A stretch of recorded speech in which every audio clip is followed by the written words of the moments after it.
E aí, meus alunos do Colégio Equipe, vamos a mais uma aula online para vocês.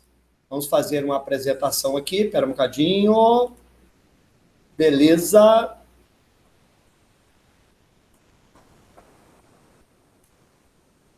A nossa aula de hoje vai ser ecologia. Nós vamos estudar a hidrosfera, o solo e os resíduos. Vamos a ela, então. Beleza. O que é a hidrosfera? Nós já tínhamos estudado na última aula, né, que a biosfera é o conjunto da litosfera, da hidrosfera e da atmosfera. É a parte da Terra onde tem vida. A hidrosfera, como o nome já diz, hidro, água, esfera, esfera mesmo. É a região da Terra onde a gente encontra água. É a camada sobre a Terra formada por rios, lagos, mares, oceanos, geleiras e vapor d'água. Aqui nós temos um desenho esquematizando como é que seria a quantidade de água na Terra. Acredita-se, né, que a Terra tenha 1,4 bilhões de quilômetros cúbicos de água. Isso equivale a 10,4 bilhões de litros. 97% dessa água, 0,5, né, 97,5%, é mar e oceano, ou seja, é água salgada, que não está disponível para o homem beber, para o homem utilizar direto. Tá? 97, cara. Sobra apenas 2,5% da água doce. Então, olha, tá vendo esse quadro todo aqui? Ó? Essa parte todinha seria água salgada.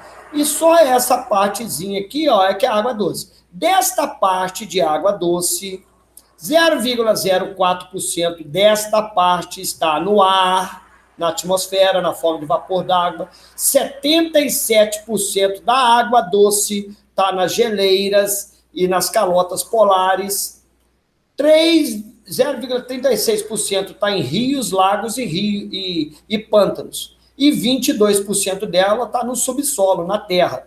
Então, se você parar para pensar, é 0,36% da água doce da terra é que está disponível nos rios e nos mares. Nos lagos, desculpe. Tá?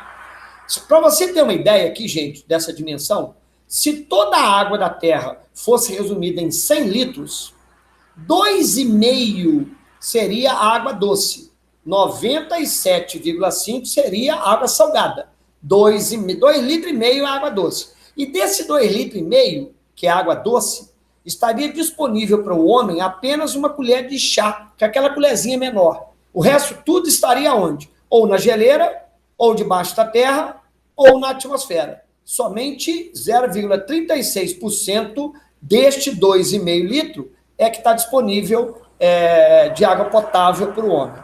Beleza? Bem, para a gente poder entender melhor, nós vamos ver o ciclo da água. Como é que a água ela movimenta no nosso planeta, tá? Vamos começar do local onde tem 97% da água do nosso planeta, que é onde? É o oceano. Inclusive, nós podemos dizer que 3/4 da Terra, da superfície da Terra, é coberta de mar. Então, esse negócio de que Terra é um planeta Terra, mentira. Terra é um planeta água. Apenas 1/4 do nosso planeta é coberto de terra. Os continentes equivalem a 1/4 do planeta. 3/4 do planeta é água, é oceano, é mar. Tá beleza? Beleza. A água que está no oceano e no mar, que é a parte mais baixa do planeta, né? Ela vai ser evaporada pelos raios do sol. O raio do sol bate na água e ela vai evaporar. A evaporação dessa água faz com que a água, na forma de vapor, suba pela atmosfera e vai diminuindo a temperatura até ela atingir a temperatura mais baixa, onde ela condensa, formando as nuvens. Essas nuvens, uma vez condensadas, elas podem formar chuva, precipitação, ou podem ser movimentadas para o continente através de ventos. Tá? As correntes de ar levam essas nuvens de condensação que surgem do oceano, levam essa água para o mar. Uma coisa importante aqui é o seguinte, gente, na hora que o oceano evapora, há uma vaporização da água do oceano, não sobe sal, só sobe água. O sal, a temperatura de ebulição do sal é muito menor do que da água. portanto, muito maior, desculpe. Portanto, a água, ela sofre a ebulição e o sal não sobe com a água. Então, só a água é que vai evaporar aqui e vai formar nuvens de condensação. Bem, essas nuvens são jogadas pelos ventos para o continente, e lá no continente vai haver neve e chuva, que é a precipitação. Beleza?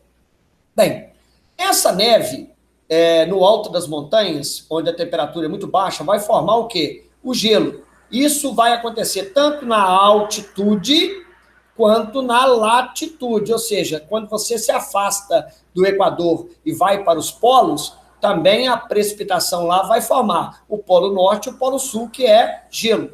Nós vimos que 90% da água doce da Terra está na forma de gelo, ou no alto da montanha, ou nos dois polos da Terra, polo norte e polo sul. A água de chuva que cai sobre a Terra, ela tem duas possibilidades. Ou ela escorre por cima, a gente chama água de lixiviação, tá?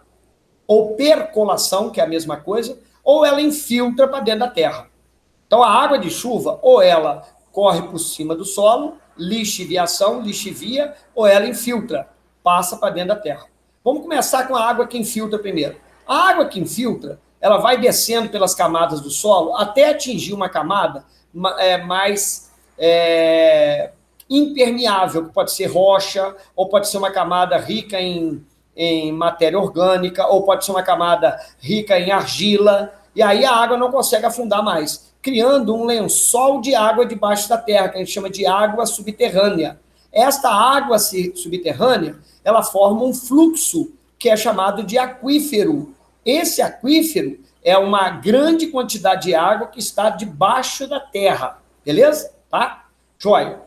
Esse fluxo de água, que é o aquífero ou água subterrânea, ele pode aflorar em alguns lugares, que a gente chama de nascente ou olho d'água, né? É onde nasce o rio, ou ele pode ser levado diretamente para o oceano, de volta ao oceano. Então perceba que a água fica dando um ciclo, uma volta, tá vendo? Por isso que chama ciclo da água.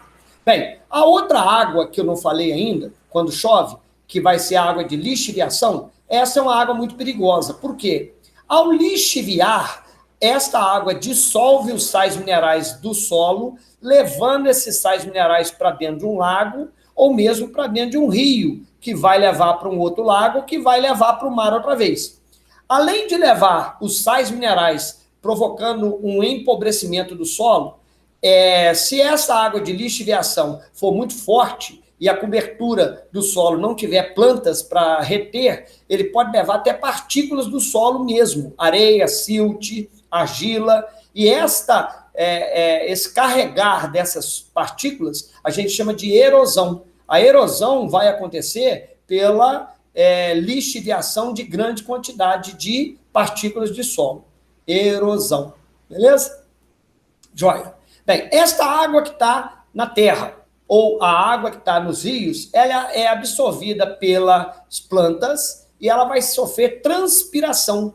Estima-se, gente, que uma cobertura vegetal transpire uma quantidade enorme de água. Por exemplo, 1 hectare de milho, que é um campo de futebol, ele transpira 500 mil litros, que é uma piscina olímpica, em 4 ou 5 meses. Olha a quantidade. Ele joga uma piscina de água no céu, apenas 1 hectare, tá, gente? Um campo de futebol de milho, tá?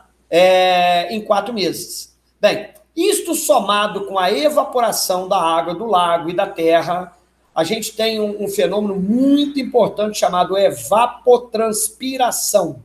A evapotranspiração nada mais é do que a somatório entre a evaporação da água nos lagos e solos, mais a transpiração das plantas. Este somatório, chamado evapotranspiração, ele é fundamental para criar o ciclo de chuvas. Por quê? Porque ele vai suprir a água de evaporação, vai formar nuvens que vai permitir chuvas. Só para vocês terem ideia, eu vou fazer uma comparação. Na região de Itaipu, tá? Hoje nós temos um lago. Naquele lago, que antes era uma floresta, antes nós tínhamos a evapotranspiração. Então, naquela região, havia chuvas regulares o ano inteiro. O que acontece hoje? Como não tem mais a floresta, não tem mais a transpiração. Só vai ter o quê? A evaporação. Mas a evaporação acontece mais aonde? No inverno ou no verão? No verão, porque tem calor do sol. Então, o que acontece hoje lá? Na época do verão, existem grandes chuvas que provocam enormes enchentes, e na época do inverno, não tem chuva nenhuma, fica o solo seco, quase desertificando. Então, um local onde tinha um regime de chuvas distribuído pelo ano inteiro, devido à evapotranspiração, devido à cobertura vegetal, hoje, como aquela região todinha foi inundada, formando uma lâmina d'água, só vai ter evaporação. Se só tem evaporação, só acontece a liberação de água uma época do ano. Planta transpira o ano inteiro. Agora, a lâmina d'água só evapora na época do calor, na época do verão. Então, você tem esse ciclo de chuvas. Um outro fenômeno interessante que vem dessa evapotranspiração, que eu estou falando aqui, é um rio aéreo que vem lá do Amazonas até a região sudeste do Brasil.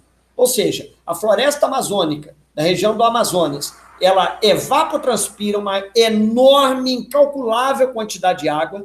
Essa quantidade de água é trazida pelos ventos até a região sudeste, São Paulo, Santa Catarina, Mato Grosso do Sul, até na região também do Paraguai, Argentina, e aí há um regime muito regular de chuvas naquele local por causa desses rios aéreos, beleza? Tá?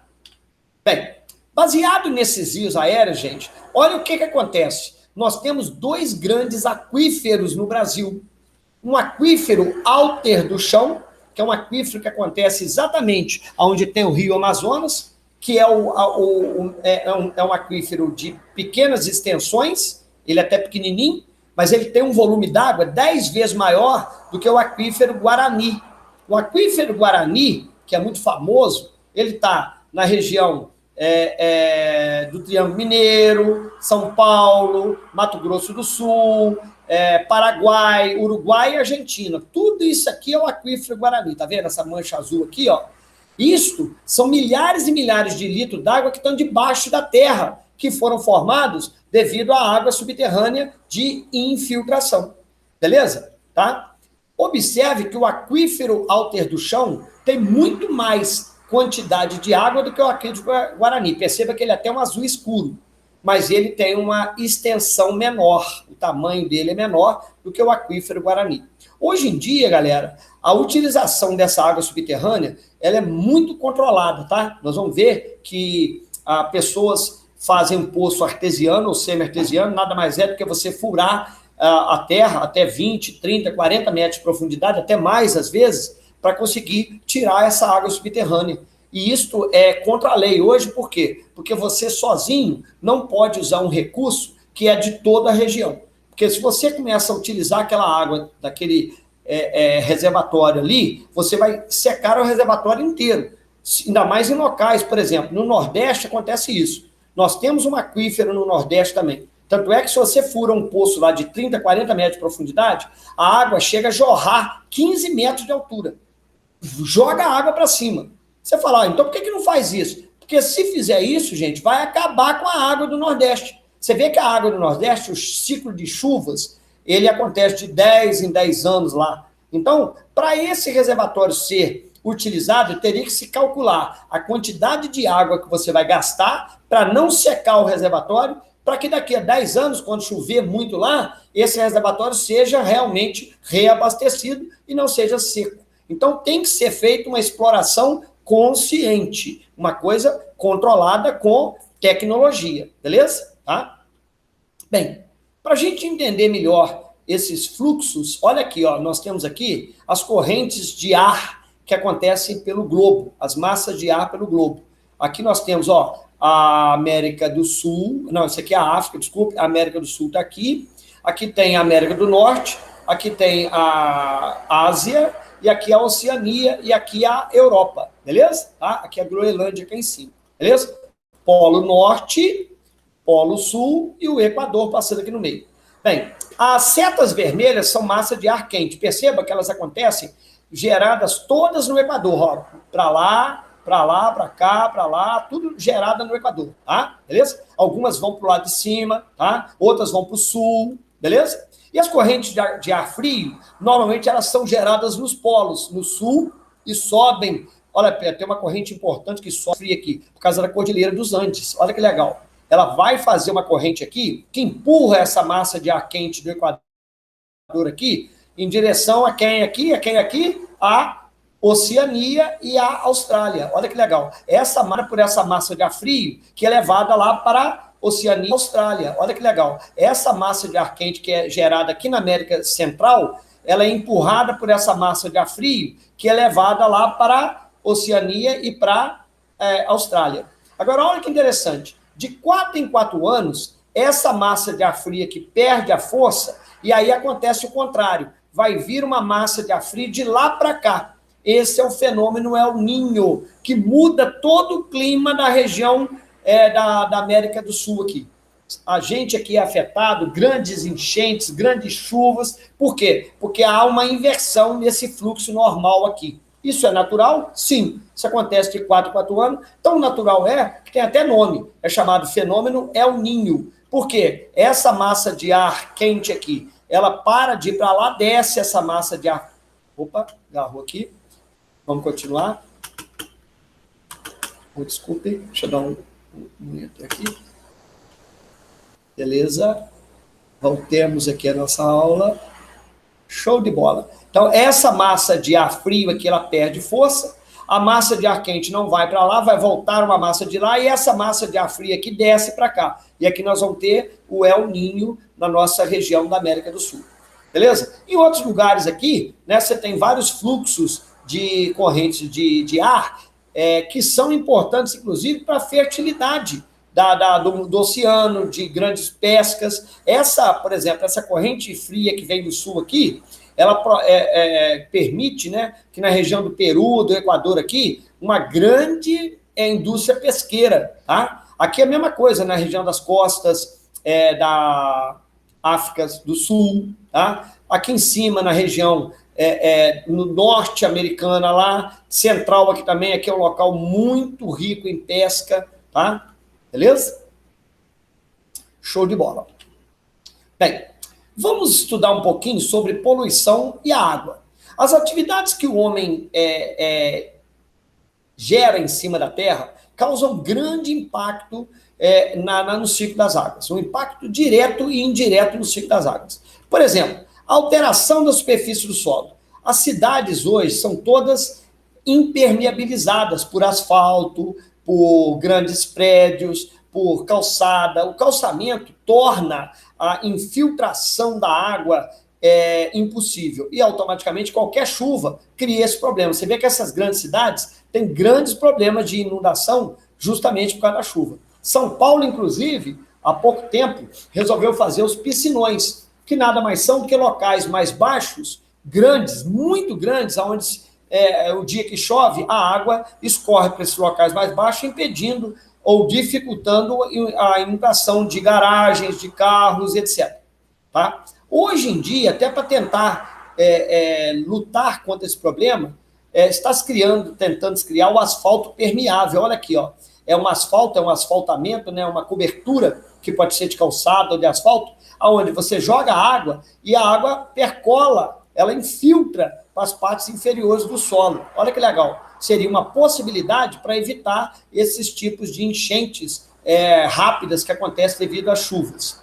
Esgotamento dos estoques hídricos. O que acontece hoje? Tá? Eu acabei de falar agora mesmo. Muitos condomínios estão perfurando até 180 metros, olha que doideira, para conseguir o lençol freático aqui, ó, que é aquela água subterrânea, para conseguir explorar esse lençol, pagando menos água, porque você vai ter que pagar menos água da estação tratadora de água, e você vai tirar uma água do fundo do solo potável. Só que isso é proibido, isso é contra a lei. Por quê? Porque se você explora essa água aqui, você está sugando água, não é só sua, dos seus vizinhos também. E é uma água da região inteira. Isso depois, se você gastar essa água, quando é que essa água vai ser renovada? Entendeu? Então, para que haja a utilização dessa água subterrânea, para que não haja esgotamento dessa água, dos estoques hídricos, essa água está sendo muito fiscalizada a utilização de poços artesianos.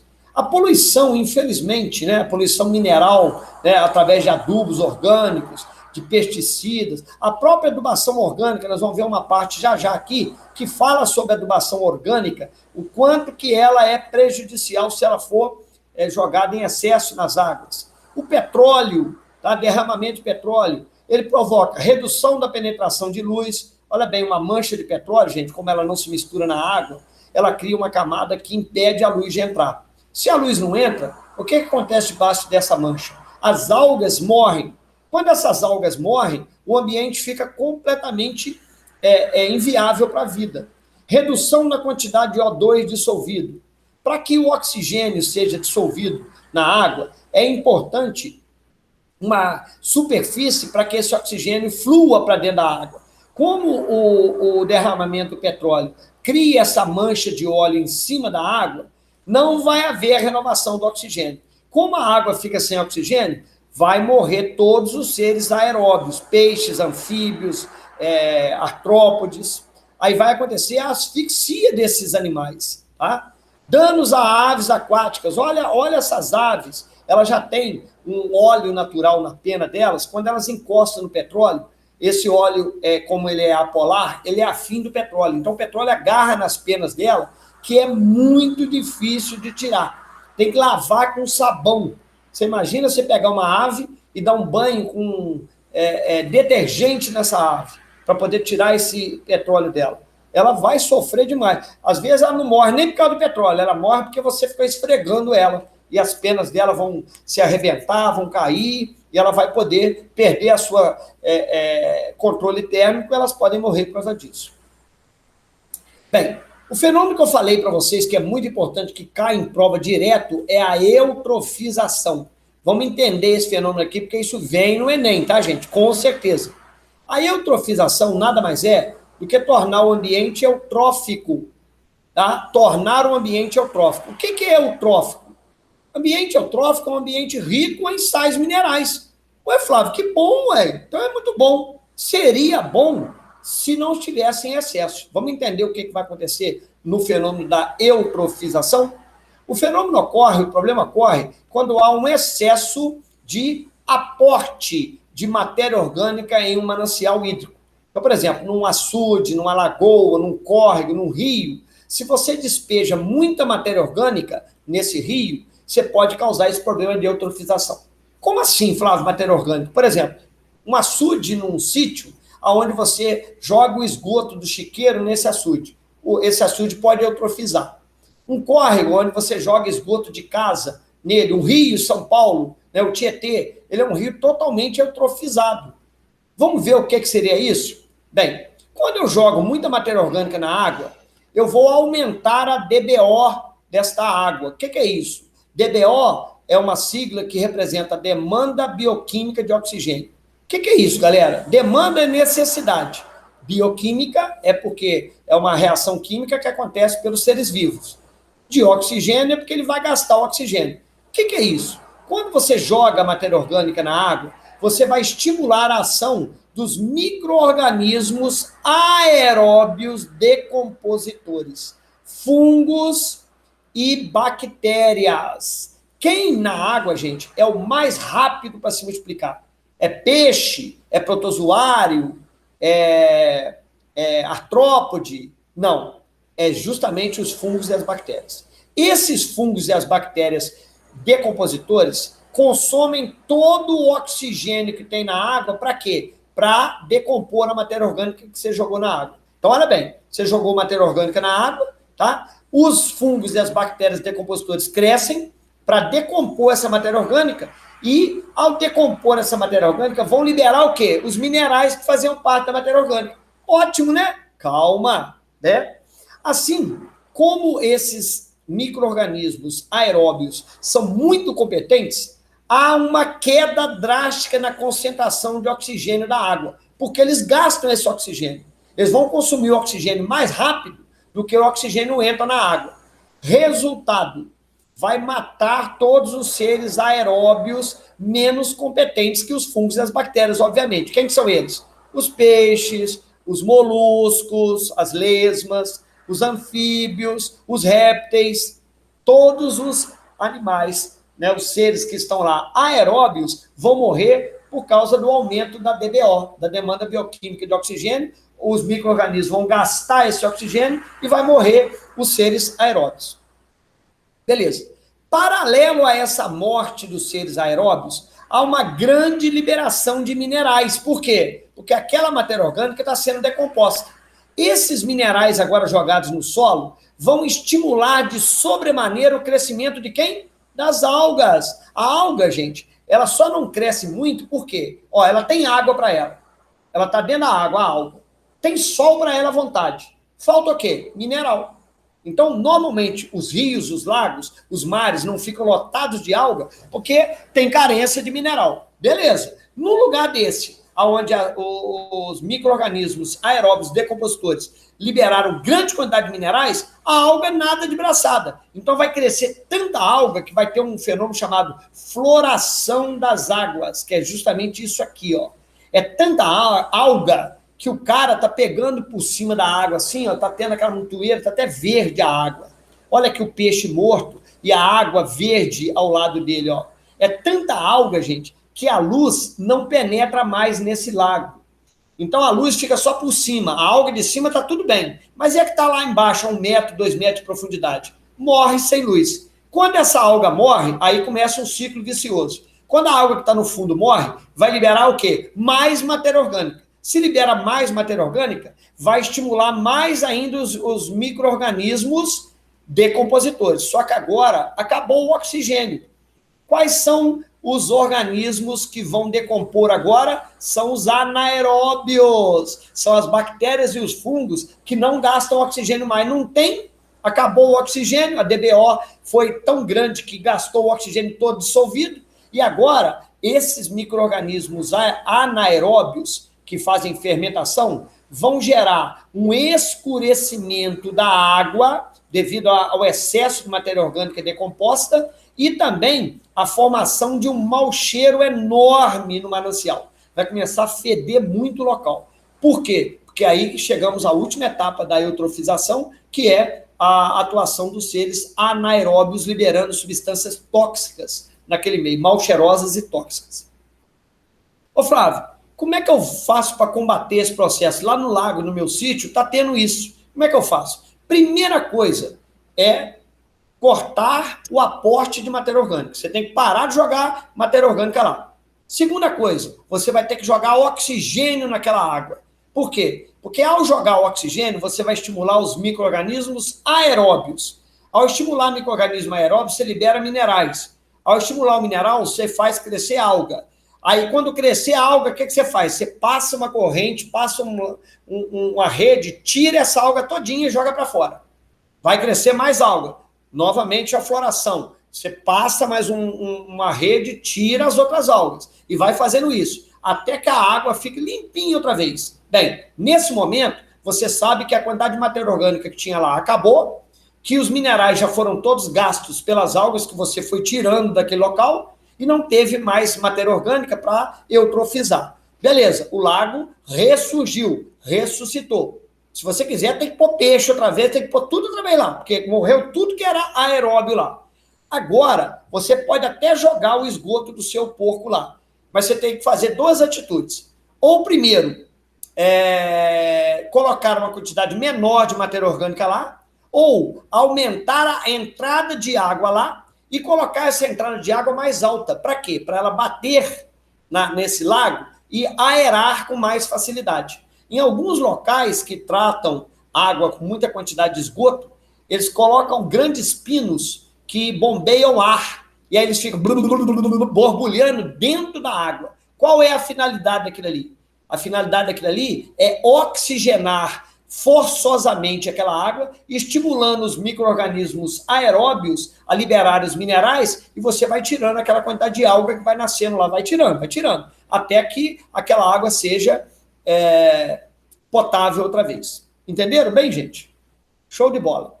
Bem, várias doenças são veiculadas pela água. Quais são essas doenças? São a maioria dos agentes infecciosos veiculados pela água, como os vírus, as bactérias, os vermes, os cistos, os fungos, ovos de parasitas, são provenientes de fezes contaminação fecal, fezes humanas, tá? A fezes de boi também contamina? Tudo bem, contamina, tá? Mas vai dar mais problema de eutrofização do que de doença. Por quê? Porque as doenças do boi vão atacar o boi, não vai atacar a gente. É muito incomum que uma doença que ataca o boi, uma parasitose, vá atacar o homem também. Então, o problema de contaminação de doenças é quando a água está contaminada com fezes humanas. Existe uma bactéria que nem é patogênica tanto assim para a gente, que o nome dela é Escherichia coli. Essa bactéria, normalmente, ela se encontra nas fezes. Então, quando eu faço uma análise da água e encontro a Escherichia coli, o que eu deduzo? Que essa água tem fezes. Então, a análise hoje que se faz para determinar se uma água está ou não contaminada com fezes é a análise de coliformes fecais. O que é isso? Coliformes fecais. São bactérias da espécie Escherichia coli, tá? Que são analisadas. Tem bactéria Escherichia coli? É porque a água está contaminada com fezes. Quais são os agentes infecciosos mais comuns nessas águas? Bactérias, nós temos o tifo, a cólera, a disenteria, a amebíase, que é um protozoário, tá? O vírus da hepatite, da poliomielite, vermes da esquistossomose, da leptospirose, são todos agentes veiculados pela água, beleza? Bem, mudando agora um pouquinho de assunto, a litosfera, que é a parte do solo que envolve a camada da Terra, onde tem ser vivo, né? Nós já vimos lá que a Terra tem o seu núcleo duro, depois tem o núcleo derretido em volta desse núcleo duro, depois você tem a crosta terrestre, e por cima da crosta terrestre você tem as placas tectônicas, que fazem parte da crosta terrestre, que estão boiando em cima desse magma líquido aqui, tá? Nessas placas tectônicas que estão sobre a crosta terrestre, nós temos a litosfera, que é o solo, onde você tem rochas, a terra agricultável, né, a circulação de águas e gases, tudo está nessa litosfera. Para classificar melhor a litosfera, nós dividimos a litosfera em camadas ou horizontes. Nós temos horizonte C, horizonte B, horizonte A e horizonte O. O que é o O? O O, gente, é aquela parte que está sobre a Terra, rica em matéria orgânica, praticamente é folha picada aqui. São resíduos orgânicos que tem no horizonte O de orgânico. Depois vem o horizonte A, que já é um horizonte mineral, já tem sais minerais, mas ele é rico em matéria orgânica. É a matéria orgânica do horizonte O que foi sendo decomposta que vai se incorporando ao horizonte A. Você percebe que o horizonte A é negro ainda. Por quê? Porque tem grande quantidade de matéria orgânica. Depois nós temos o horizonte B, que é um horizonte que a gente chama de solo. O solo mesmo é esse aqui, ó. O solo, ele normalmente tem duas cores, ou é amarelo, se tem ferro reduzido, né, ou tem pouco ferro, ou é vermelho, se tem ferro oxidado, tá? Então, você tem esses dois tipos de horizonte de ferro, né, nessa camada do solo. Percebam que essa camada, olha, tem raízes das plantas que penetram para ela.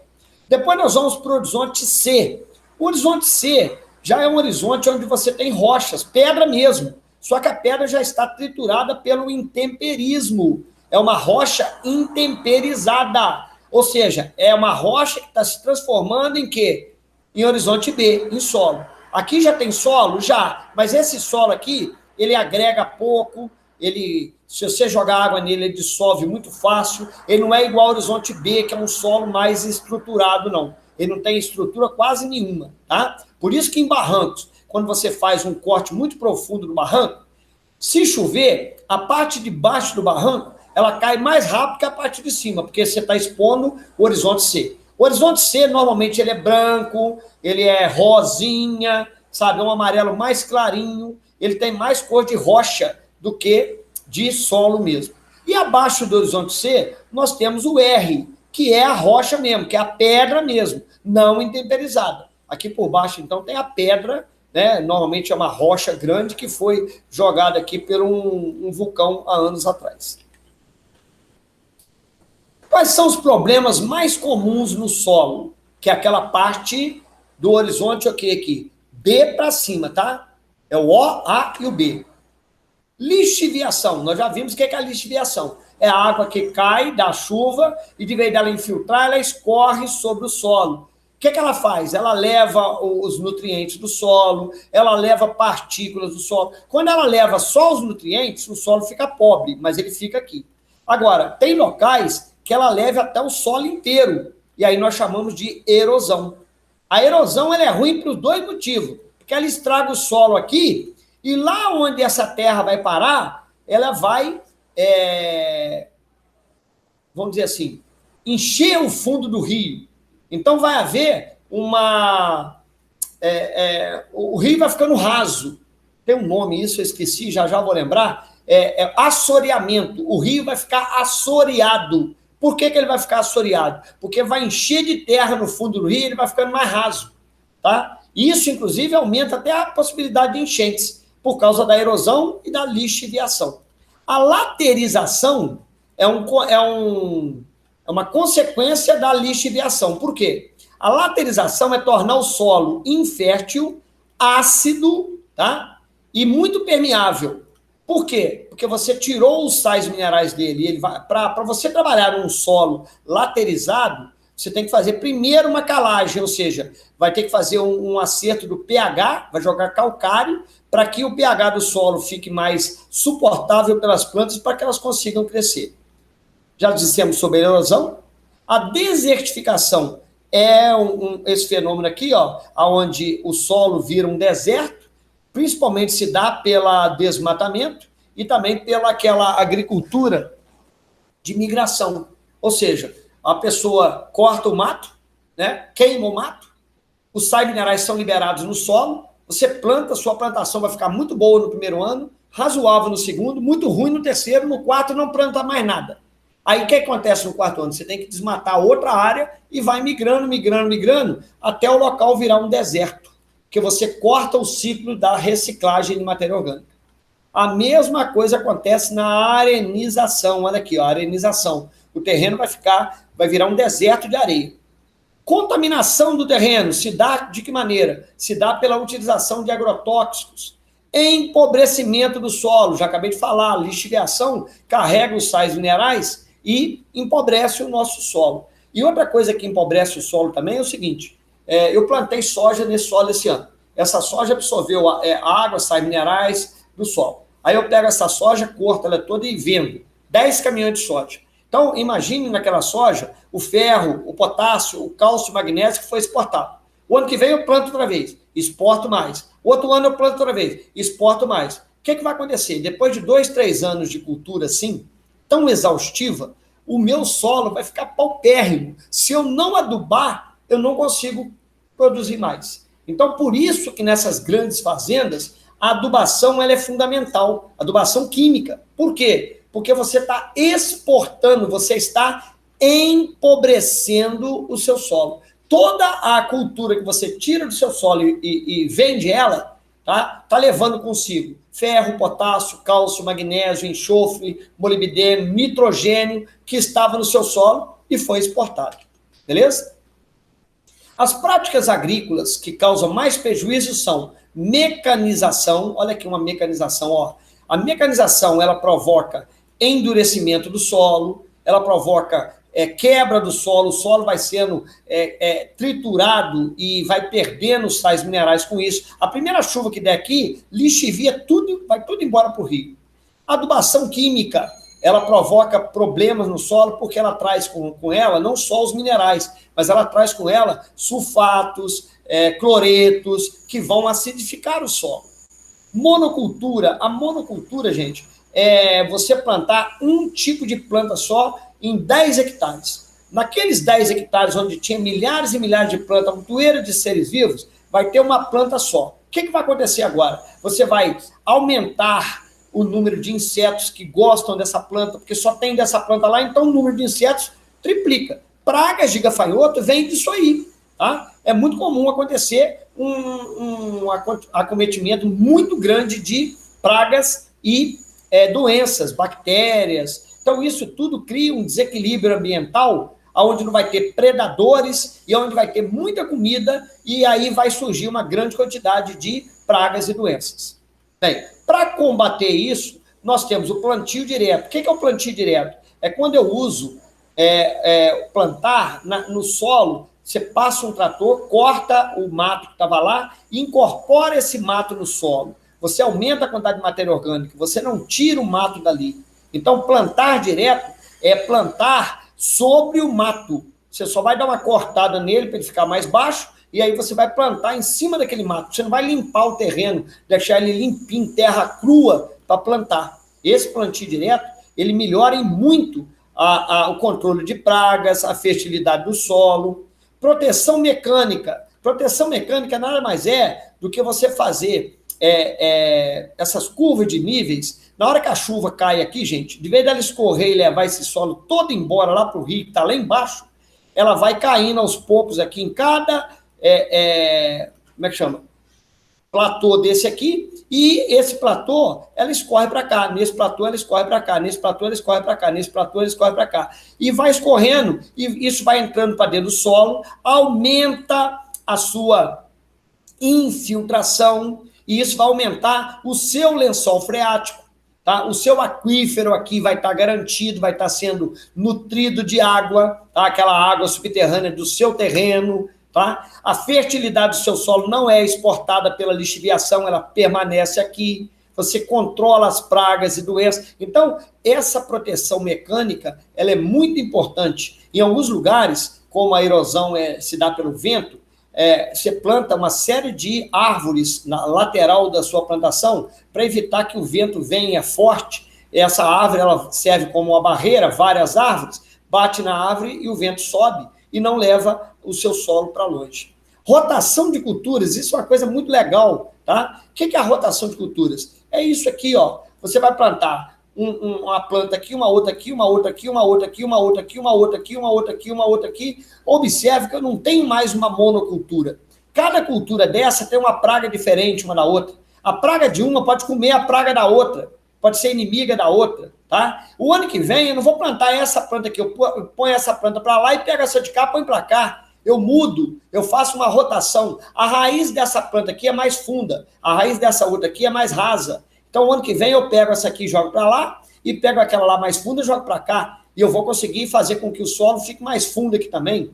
Então, observe que eu vou fazer nesse tipo de rotação, e eu vou conseguir o quê? Biodiversidade. Eu melhoro o meu solo, eu melhoro a agregação do meu solo, beleza? Adubação verde. O que é adubação verde? Nada mais é do que você plantar uma planta legal, uma planta de interesse, tá? Por exemplo, a mucuna preta. É uma planta que você não quer comer a semente dela, você quer só que ela cresça no seu local lá de plantação, e uma vez ela crescida, você passa o trator e incorpora ela no solo. O que vai acontecer? Quando ela for decomposta, os minerais que estão nela, nitrogênio, fósforo, potássio, ferro, cálcio, magnésio, vão fertilizar o seu solo. A gente chama isso de adubação verde. Você está adubando o seu solo com plantas. Olha que legal.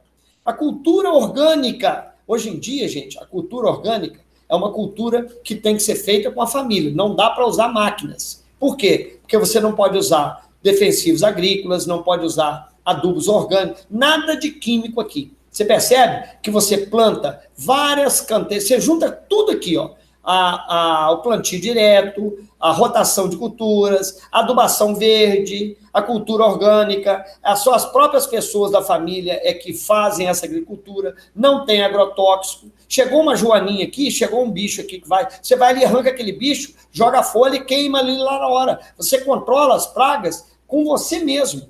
Isto faz com que a sua produtividade caia muito. Você produz muito menos, mas você consegue vender. Pra você ter ideia, gente, uma cabeça de alface orgânica, ela vale R$3, R$4, enquanto que uma cabeça de alface normal vale 50 centavos. Olha a diferença. Aí você fala, quem é o doido que vai comprar uma cabeça de alface por R$2? A pessoa que quer levar para o filho dela um alface completamente livre de agrotóxico, completamente livre de substâncias químicas. Deu para entender? Ele paga por isso, tá? Aí você fala, mas o outro alface ele é muito mais bonito, ele é muito maior. Esse orgânico ele é menor, ele é cheio de buraquinho. porque teve bicho que comeu ele, tudo bem, mas ele é um alface limpo de substâncias químicas. Você não vai ter, no futuro, um câncer comendo aquele alface. Então, hoje em dia, a agricultura orgânica, ela é muito empregada justamente por isso, porque as pessoas estão se informando e elas estão procurando pagar mais caro pelo alimento livre de compostos químicos, para ele poder usar, para ele comer e para a família dele comer. Beleza? O ciclo do nitrogênio é um ciclo muito importante, por quê? Porque o nitrogênio ele faz parte da proteína e dos ácidos nucleicos no solo, na célula.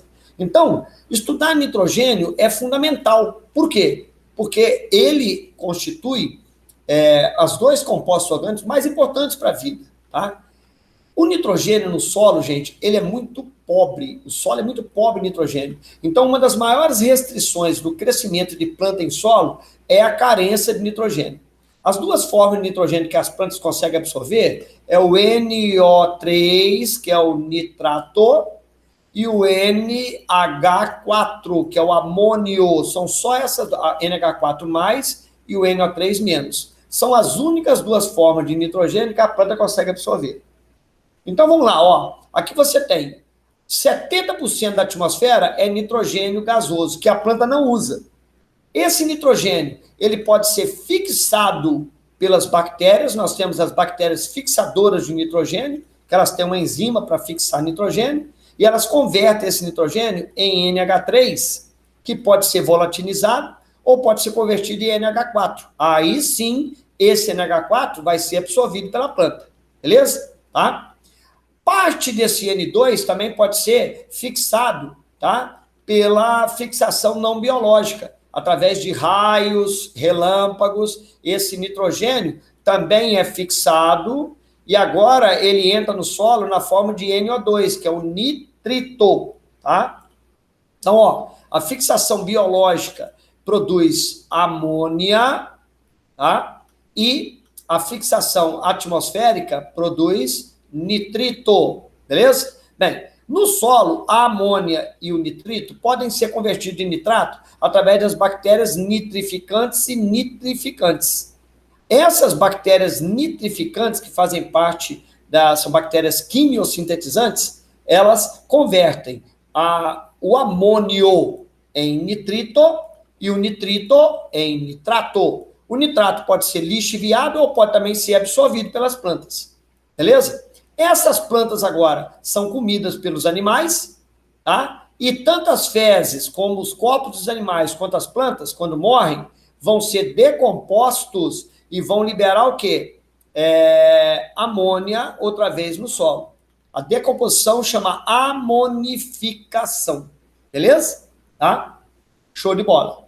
Bem, as bactérias denitrificantes, elas pegam o nitrato no solo e vão jogar esse nitrato para o ar na forma de N2O, que vai liberar, vai voltar a ser o N2 na atmosfera. Beleza, gente? Então, esse aqui é o ciclo simplificado do nitrogênio. Vamos lembrar algumas coisas importantes. Todas as fases do ciclo nitrogênio envolvem bactéria, exceto uma, que é a fixação atmosférica. Quer ver? Ó, vamos lá. Ó. 1. Fixação atmosférica, que é pelos relâmpagos. 2, fixação biológica, que é pelo rizóbio, tá? 1B, a fixação física, que é por relâmpagos. Amonificação, que são os agentes decompositores, tá? Nitrificação, são as bactérias quimiosintetizantes. Nitrosação e nitratação.